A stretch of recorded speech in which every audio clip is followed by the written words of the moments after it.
ગુજરાતમાં 6 વર્ષની દીકરી સાથે નિર્ભયા જેવી જ દરિંદગી કરવામાં આવે છે. દિવસ હતો 4 ડિસેમ્બર. એક નાની 6 વર્ષની દીકરી રાજકોટના જસદણ ગામમાં તેના મિત્રો સાથે રમી રહી હતી અને ત્યાં પાછળથી એક 32 વર્ષનો વ્યક્તિ આવે છે અને તેને જબરદસ્તી એક ઝાડની પાછળ લઈ જાય છે. ત્યાં તે તેની સાથે દુષ્કર્મ આચરે છે અને ઘીનોનાપની બધી જ હદો વટાવી દે છે. તે 6 ઇંચના લોખંડના રોડનો ઉપયોગ કરે છે. તેની બૂમો સાંભળીને તેના કાકી ત્યાં દોડી આવે છે, પણ તે પહેલા પેલો વ્યક્તિ ત્યાંથી ભાગી જાય છે.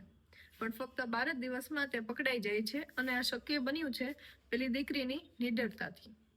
તે દીકરી કોર્ટમાં બખૂબી નિવેદન આપે છે અને તેના મિત્રો પણ નિવેદન આપે છે. 8 ડિસેમ્બરે ફરિયાદ થાય છે અને 19 ડિસેમ્બરે ચાર્જશીટ ફાઇલ થાય છે.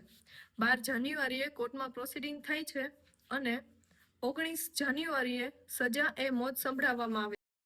And I am pretty impress with it. કાબિલે તારીફ કામ કર્યું છે આ વખતે ગુજરાત પોલીસે.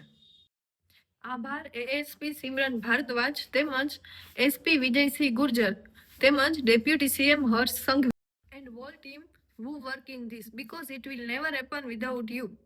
Share it and show how far your connection. આ રીલને પહોંચાડો હર્ષ સંઘવી સુધી. Follow for more.